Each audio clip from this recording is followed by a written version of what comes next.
Hi, good morning. Super കൺമണിയുടെ ഇന്നത്തെ ഒരു അടിപൊളി എപ്പിസോഡിന്റെ റിവ്യൂയിലേക്ക് എല്ലാവർക്കും സ്വാഗതം. വളരെ ഇൻട്രസ്റ്റിംഗ് ആയിട്ടുള്ള ഒരു എപ്പിസോഡാണ് ഇന്നത്തെ. അങ്ങനെ മാനസയുടെ ഫോണിലേക്ക് ഒരു മെസ്സേജ് വരികയാണ്. അതെന്താണെന്ന് തുറന്നു നോക്കുന്ന സമയത്ത് ഒരു വീഡിയോ ആണെന്ന് കാണുകയും വീഡിയോ നോക്കുന്നതും കൃഷി കൺമണി അന്ന് എടുത്തു പോക്കി വട്ടം ചുറ്റുകയും അതുപോലെ ഉമ്മ കൊടുക്കുകയും ഒക്കെ ചെയ്തിരുന്നല്ലോ. ആ ദൃശ്യങ്ങളാണ് മാനസ കാണുന്നത്. ഇതങ്ങ് കാണുന്നത് മാനസയാണെങ്കിലും വല്ലാതായി പോകുന്നുണ്ട്. എന്നിട്ട് ചിന്തിക്കുന്നുണ്ട്, കൃഷി കൺമണിയെ എടുത്തു പോക്കുന്നു, ഉമ്മ വയ്ക്കുന്നു, ഇതിന് വല്ല ഫേക്ക് വീഡിയോയോ ആണോ? എന്നിട്ട് അത് ഉറപ്പാക്കാൻ വേണ്ടിയിട്ട് വീണ്ടും വീണ്ടും കണ്ടു നോക്കുന്നുണ്ട് ആ വീഡിയോ. എന്നിട്ട് പറയുന്നുണ്ട്, അല്ല, ഇത് ഫേക്ക് വീഡിയോ ഒന്നും അല്ല. എന്തായാലും മാനസയ്ക്ക് പിന്നീട് അങ്ങോട്ട് മനസ്സമാധാനം നഷ്ടപ്പെടുകയാണ്.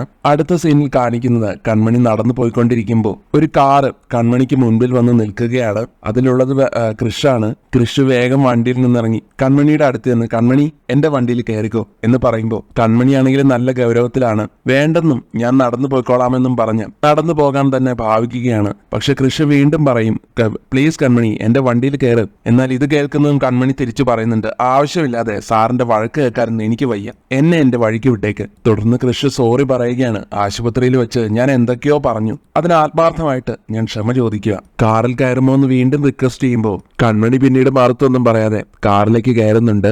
ശേഷം കൃഷ് കൺമണിയോട് പറയുന്നുണ്ട്, എനിക്കറിയാം കൺമണിക്ക് നല്ലതായിട്ട് ഫീൽ ചെയ്ത് കാണും. ഒട്ടും മനുഷ്യത്വമില്ലാതെയാണ് ഞാൻ ആശുപത്രിയിൽ വിളിച്ച് സംസാരിച്ചത്. സോറി കൺമണി. കൃപയോടും എന്നോടും ഞങ്ങളുടെ കുടുംബത്തോടുമുള്ള സ്നേഹം കൊണ്ടാണ് കൺമണി ആശുപത്രിയിലേക്ക് വരുന്നതും ബാക്കിയെല്ലാം മറന്ന് ഞങ്ങളുടെ ഒപ്പം നിൽക്കുന്നതും. അതൊന്നും മനസ്സിലാക്കാതെ ഞാൻ വളരെ ബോറായിട്ടാണ് കൺമണിയോട് പെരുമാറിയത് എന്നെല്ലാം കൃഷി ഇങ്ങനെ ഏറ്റുപറയുമ്പോൾ അതൊന്നും സാരമില്ല സർ, വിട്ടേക്കാൻ പറയുന്നുണ്ട് കൺമണി. കൃഷി തുടർന്ന് പറയുകയാണ്, കഴിഞ്ഞ കുറച്ച് ദിവസങ്ങളിലായിട്ട് ഞാൻ ഭ്രാന്ത് പിടിച്ച അവസ്ഥയിലായിരുന്നു കൺമണി. കൃപയുടെ കാലിൽ ഒരു മുള്ളു കൊണ്ടെന്ന് അറിഞ്ഞാൽ തന്നെ എനിക്കത് സഹിക്കാൻ പറ്റില്ല. അപ്പൊ പിന്നെ അവൾ ഇങ്ങനെ ഒരു അവസ്ഥയിലാവുമ്പോ എന്നിങ്ങനെ പറഞ്ഞ് കൃഷി കരയാൻ തുടങ്ങുന്നതും കൺമണി കൃഷിന്റെ തോളത്തൊന്ന് തൊടുകയാണ് സമാധാനിപ്പിക്കാൻ വേണ്ടിയിട്ട്. കൃപയെ നമുക്ക് തിരിച്ചു കിട്ടുമെന്നും സാറ് വെറുതെ വിഷമിക്കാതെ എന്നും പറഞ്ഞ് കൺമണി ആശ്വാസവാക്കുകൾ പറയുന്നുണ്ട്. ഇതിന്റെയൊക്കെ ഇടയിലാണ് എന്റെ ജീവിതം മാറ്റിമറിച്ചുകൊണ്ട് അവൻ വന്നത്, ആ ബലരാമൻ.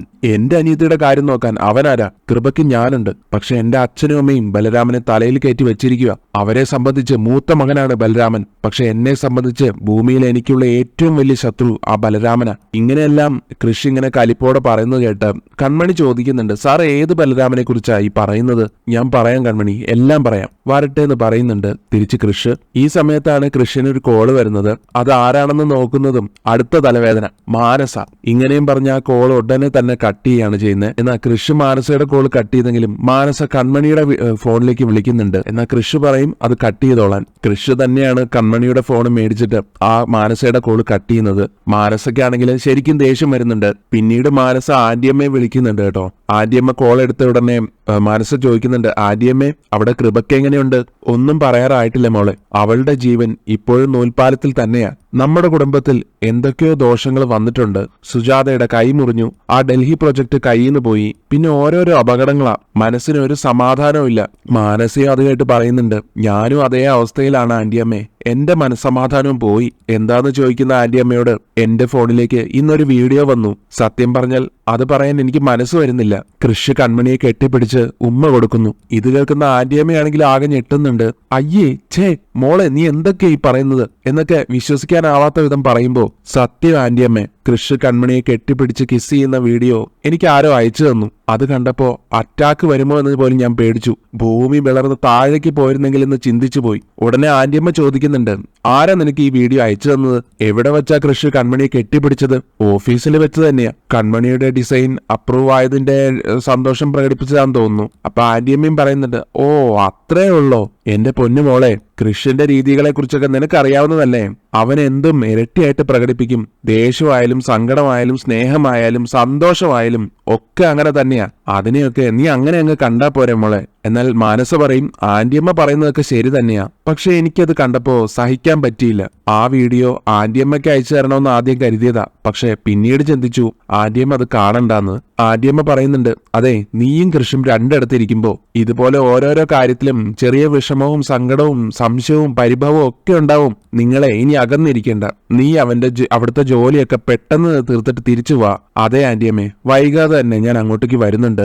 ശേഷം ആന്റിയമ്മ, അല്ല, ഞാൻ നേരത്തെ ചോദിച്ചതിന് നീ ഉത്തരം പറഞ്ഞില്ലല്ലോ. നിനക്ക് വീഡിയോ അയച്ചു തന്നത് ആരാണെന്ന് എനിക്ക് അറിയില്ല അമ്മേ. അൺനോൺ നമ്പറിൽ നിന്നാണ് വീഡിയോ വന്നത്. അയച്ചത് ആരാണെങ്കിലും അവര് നിന്റെ മിത്രമല്ല, ശത്രുവാണ്. നീയും കൃഷും വേർപിരിഞ്ഞ് കാണാൻ ആഗ്രഹിക്കുന്ന ആരോ ഒരാൾ എവിടെയോ ഉണ്ട്. അതുകൊണ്ട് തന്നെ എത്രയും പെട്ടെന്ന് നീ മടങ്ങി ഇങ്ങ് വാ. ശേഷം ആന്റിയമ്മ സമാധാനിപ്പിച്ചുകൊണ്ട് പറയുന്നുണ്ട്, എല്ലാം ശരിയാവും മോളെ, നീ വിഷമിക്കണ്ട. മാനസയാണെങ്കിലും അത് കേട്ട് കോള് കട്ട് ചെയ്യുന്നു. ശേഷം മനസ്സിലിങ്ങനെ പറയാണ്, എടാ കൃഷ്, വിവാഹം കഴിഞ്ഞ് നിന്നെ ഒന്ന് കിട്ടിക്കോട്ടെ. നിന്റെ നരക ജീവിതം അതോടെ ആരംഭിക്കും. എന്നെ അവഗണിച്ചതിനൊക്കെ ഞാൻ പലിശ സഹിതം നിനക്ക് തിരിച്ചു തരും. ഈ വീഡിയോ ഒക്കെ നിന്നെ പേടിപ്പിക്കാനുള്ള എന്റെ ഡിജിറ്റൽ ആയുധങ്ങളാ. ഞാൻ നിന്റെ ദേഹത്ത് തൊട്ടാ നിനക്ക് അറപ്പ, ആട്ടി ഓടിക്കല. മറ്റു പെണ്ണുങ്ങളെ കെട്ടിപ്പിടിക്കാൻ വട്ടം കറക്കാം. കരുതിയിരുന്ന മോനെ, നിന്റെ താലി എന്റെ കഴുത്തിൽ വീഴുന്നതോടെ നിന്റെ ജീവിതം തീർന്നടാ എന്നെല്ലാം മനസ്സിൽ പകയോടെ പറയുകയാണ് കേട്ടോ മാനസ. പിന്നീട് കാണിക്കുന്ന ബലരാമന്റെ അഭിനയമാണ്. സുജാതയോടായിട്ട് പറയാണ്, അമ്മ വിഷമിക്കാതിരിക്കെ. അമ്മയുടെ മകനായിട്ട് ഞാൻ വാക്ക് തരുന്നത് പോലെ പറയുകയാ. കൃപ പൂർണ്ണ ആരോഗ്യത്തോടെ മടങ്ങി വരും. ഇത് കേൾക്കുന്നത് ഒത്തിരി ആശ്വാസമാവുന്നുണ്ട് സുജയ്ക്കും സാഗറിനും ഒക്കെ. മോൻ പറഞ്ഞത് കേട്ടപ്പോഴേ എനിക്ക് രണ്ട് സന്തോഷമാ. കൃപയുടെ ആരോഗ്യം തിരിച്ചു കിട്ടുമെന്നുള്ള സന്തോഷം, പിന്നെ എന്റെ മൂത്ത മകനാണെന്ന് പറഞ്ഞതിലുള്ള സന്തോഷം. ഇതെല്ലാം കണ്ടു നിൽക്കുന്ന സുമിത്ര മനസ്സിൽ പറയുന്നുണ്ട്, അതെല്ലാം സത്യം തന്നെയാടി. നിന്റെ മൂത്ത മകൻ തന്നെയാ ബലരാമൻ. അവൻ തന്നെയാണ് നിന്റെ കുലം നശിപ്പിക്കാനും പോകുന്നത് എന്നിങ്ങനെ. ശേഷം ബലരാമൻ സാഗറിനോട് ചോദിക്കുന്നുണ്ട്, ഇവിടുത്തെ കാര്യങ്ങളെല്ലാം മാനേജ്മെന്റ് നോക്കുന്നുണ്ടല്ലോ അല്ലേ? ഉണ്ടെന്ന് പറയുന്നുണ്ട് സാഗർ. അപ്പൊ ബലരാമൻ വീണ്ടും പറയാണ്, എന്ത് കാര്യങ്ങളുണ്ടെങ്കിലും നിങ്ങൾക്ക് എന്നെ വിളിക്കാം. എന്നാൽ സുമിത്ര ഇതിനിടയിൽ കയറി, അത് വേണ്ട, ആ പറഞ്ഞത് കേട്ട് എല്ലാവരും അന്തം വിടുന്നുണ്ട്. എന്നാൽ സുമിത്ര പറയും, എന്ന് വെച്ചാ ഇതിനെല്ലാം ബലരാമനെ വിളിക്കേണ്ടെന്നാണ് ഞാൻ പറഞ്ഞത്. വിളിക്കുന്നതിന് മുമ്പ് തന്നെ അവനിങ് എത്തും. അത് കേട്ട് എല്ലാവർക്കും സന്തോഷാവുന്നുണ്ട്. സുജാത സുമിത്രയുടെ അടുത്തേക്കും സന്തോഷത്തോടെ ചെല്ലുന്നുണ്ട്. ശേഷം സുമിത്ര പറയുകയാണ്, കൃപയെ എന്നാണോ ഡിസ്ചാർജ് ചെയ്യുന്നത് അതിന്റെ പിറ്റേ ദിവസം ഞങ്ങൾ കൃപയെ കാണാൻ എത്തും. ആ ദിവസം എത്രയും പെട്ടെന്ന് തന്നെ ഉണ്ടാകും, ഉറപ്പാണെന്ന് സാഗറും പറയുന്നു. അങ്ങനെ അഭിനയിച്ച് തകർത്ത് സുമിത്രയും ബലരാമനും കൂടെ യാത്ര ചോദിച്ച് അവിടെ നിന്ന് ഇറങ്ങാൻ തുടങ്ങുകയാണ്. ബലരാമൻ പോകുന്നതിന് മുമ്പ് സുജാതയുടെ നെറ്റിയിൽ ഒരു ഉമ്മയൊക്കെ കൊടുക്കുന്നുണ്ട്. അതുകൂടെ ആയപ്പോഴത്തേക്കും സുജാത പിന്നീട് പറയാണ്, നമ്മുടെ മൂത്ത മോൻ തന്നെയാണ് ആ പോകുന്നത്. സാഗറും അങ്ങനെ തന്നെയാണ് വിശ്വസിക്കുന്നത്. എനിക്കും അങ്ങനെ തന്നെ തോന്നുന്നെന്ന് പറയുന്നു. പിന്നീട് കാണിക്കുന്നത് കൺമണി ഇങ്ങനെ വിഷമിച്ചിരിക്കുകയാണ് അലികയില്. അപ്പൊ കൺമണിയുടെ ആ ഇരിപ്പ് കണ്ടിട്ട് വിദ്യ മനസ്സിൽ പറയുന്നുണ്ട്, അലികയുടെ കണ്ണിലുണ്ണി എന്തൊക്കെയോ ആലോചിച്ചുകൊണ്ടിരിക്കുകയാണല്ലോ. വീഡിയോ കണ്ട് മാനസ ഇവളെ വിളിച്ചിട്ടുണ്ടാവും എന്ന് ഊഹിക്കുകയാണ് വിദ്യ. ശേഷം കൺമണിയുടെ അടുത്ത് ചെന്ന്, കൺമണി, ഇതേ ഓഫീസാണ്, സ്വപ്നം കാണലൊക്കെ വീട്ടിലാക്കുന്നതാ നല്ലത്. കുറെ ദിവസമായി എപ്പോഴും ദേഷ്യവും വിഷമമാണല്ലോ. മാനസപുത്രിയെ മാനസ കൈവിട്ടോ? മാനസയുമായിട്ട് എന്തെങ്കിലും പിണക്കത്തിലാണോ എന്നൊക്കെ തിരക്കുന്നതും മാനസയുമായിട്ട് ഞാൻ എന്തിന് പിണങ്ങണമെന്ന് ചോദിക്കുകയാണ് കൺമണി. അല്ല, ഞാൻ ജസ്റ്റ് ചോദിച്ചെന്നേ ഉള്ളൂ. മാനസ ആശുപത്രിയില് കൃപയെ കാണാൻ വന്നിട്ട് കാണാതെ തിരിച്ചു പോയി എന്നൊരു ടോക്ക് ഉണ്ട്. അത് മാനസ മാഡത്തിന് അത്യാവശ്യമായിട്ട് പോകേണ്ടതുണ്ടായിരുന്നതുകൊണ്ടാണെന്ന് കൺമണി പറഞ്ഞപ്പോഴും വിദ്യ പരിഹസിച്ചുകൊണ്ട് പറയാണ്, അത് കൊള്ളാം, അത്യാവശ്യമായിട്ട് കാണാൻ വന്നു, അത്യാവശ്യമായതുകൊണ്ട് കാണാതെ തിരിച്ചും പോയി. നല്ല രസമുണ്ട് ഏതായാലും. ശേഷം പറയുകയാണ്, കൺമണി ആശുപത്രിയിൽ നിൽക്കുന്നത് ഇഷ്ടപ്പെട്ടില്ല എന്നൊരു ടോക്കൊക്കെ ഉണ്ട്. അത് കേൾക്കുന്ന കൺമണി, അങ്ങനെ ആരാ പറഞ്ഞത്?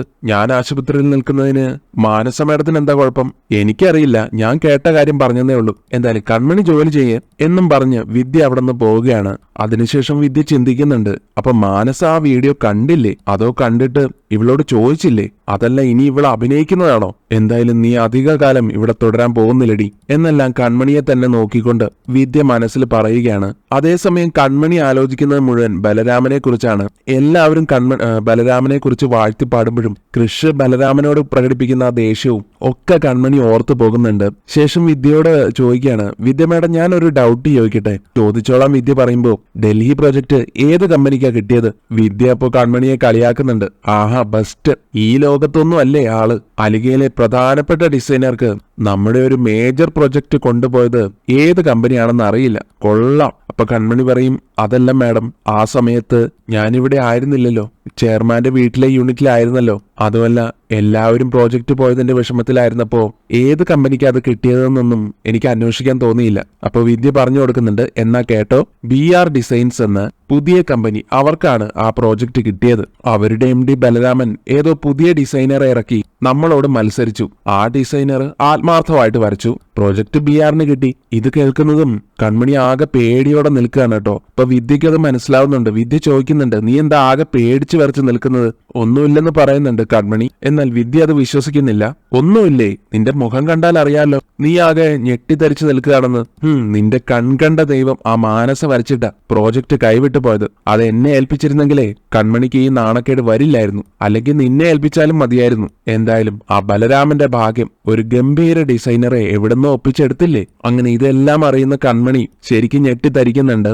അതുപോലെ മനസ്സിൽ പറയാണ്, ഞാനപ്പോ അലികയെ ചതിക്കുകയായിരുന്നോ? എന്നെ ഒരു ഉപകരണമാക്കി ഇടയിൽ നിർത്തി ആരൊക്കെയോ. കൺമണി ഇങ്ങനെയെല്ലാം ചിന്തിക്കുന്ന സമയത്ത് വിദ്യ അതെല്ലാം ശ്രദ്ധിക്കുന്നുണ്ട്. എന്നിട്ട് ചോദിക്കുന്നുണ്ട്, നീ എന്തിനാ വിഷമിക്കുന്നേ? മാനസയെ കൊണ്ട് വരപ്പിക്കാൻ നമ്മളല്ലല്ലോ തീരുമാനിച്ചത്. മാനസയെ ഡിസൈൻ ഏൽപ്പിച്ചവരനുഭവിക്കട്ടെ, അല്ലാതെ എന്ത് പറയാനെന്നും പറഞ്ഞ് അവിടെ നിന്ന് പോകുന്നുണ്ട്. കൺമണിക്കാണെങ്കിൽ ശരിക്കും കുറ്റബോധം തോന്നുന്നുണ്ട്. വിഷമിച്ച് കരഞ്ഞു നിൽക്കുകയാണ്. ബലരാമനും സുമിത്രയാണെങ്കിൽ ഇവിടെ വളരെ സന്തോഷത്തിലാണ്. സുമിത്ര ബലരാമനോടായിട്ട് പറയുന്നുണ്ട്, ഒരമ്മയുടെ മനസ്സറിഞ്ഞ് കൂടെ നിൽക്കുന്ന ഒരു മകൻ, അതിനി നിന്നെ കഴിഞ്ഞു. ഈ ലോകത്ത് അങ്ങനെ ഒരു മകൻ വേറെ ഉള്ളൂ. ജീവിതത്തിൽ ഞാൻ ഏറ്റവും കൂടുതൽ സന്തോഷിച്ച ദിവസങ്ങളിൽ ഒന്നാണ് ഇന്ന്. അവളുടെ നെഞ്ചത്ത് ആ ബൊക്ക വെച്ചപ്പോ ഞാൻ ആനന്ദത്തിന്റെ അങ്ങേയറ്റത്തായിരുന്നു മോനെ. ഇതിനൊക്കെ ഞാൻ നിന്നോട് കടപ്പെട്ടിരിക്കുന്നു രാമ. അമ്മേ, എന്നാൽ ഞാൻ ഒരു സന്തോഷം കൂടെ തരികയാണ്. ഡൽഹി പ്രോജക്ട് BR ഡിസൈൻസിന് കിട്ടിയെന്നുള്ള വാർത്ത കൺമണി അറിഞ്ഞിട്ടുണ്ട്. എന്നാൽ സുമിത്ര ചോദിക്കുന്നുണ്ട്, പക്ഷെ അത് കൂടുതൽ കുഴപ്പങ്ങളാവില്ലേ? അവൾ അത് അറിയാൻ പാടില്ലല്ലോ. എന്നാൽ ബലരാമൻ പറയും, അത് അവൾ ഉറപ്പായിട്ടും അറിയണമായിരുന്നു. ഇനിയാണ് കളിയൊന്ന് ചൂട് പിടിക്കാൻ തുടങ്ങുന്നത്. അവളെ വെച്ചാണ് ബലരാമൻ അലികയ്ക്കെതിരെ ആദ്യ വെടി പൊട്ടിച്ചത്. അതിന്റെ മുഴക്കം ഇപ്പോഴും അവസാനിച്ചിട്ടില്ല. അതിനിടയിൽ തന്നെ കൺമണിയാണ് അലികയെ ചതിച്ചതെന്നുള്ള രീതിയിൽ കാര്യങ്ങൾ മാറി മറിയണം. നമ്മളാരും ഒന്നിനും ഉത്തരവാദികളല്ല. സാഗറിന്റെയും അലികയുടെയും കണ്ണില് നമ്മൾ വിശുദ്ധരല്ലേ അമ്മേ? ചതി നടത്തിയത് അത്രയും മനോജും അവന്റെ സഹോദരി കൺമണിയും ചേർന്ന്. അലികയിൽ കൺമണിക്ക് ഒരു വഞ്ചകയുടെ പരിവേഷം ഉണ്ടാകും. അവളുടെ വീട്ടില് ചേട്ടനും അനിയത്തിയും അടിച്ചു പിരിയും. അങ്ങനെ ബന്ധങ്ങളൊക്കെ കലങ്ങി മറിയും. ആ കലക്കവെള്ളത്തിലായിരിക്കണം ഇനി നമ്മൾ മീൻ പിടിക്കാൻ പോകുന്നത്. വെറും മീൻപിടുത്തം അല്ല അമ്മേ, തിമിംഗല വേട്ട എന്ന് കുറിച്ചിടുന്നുണ്ട് കേട്ടോ ബലരാമൻ.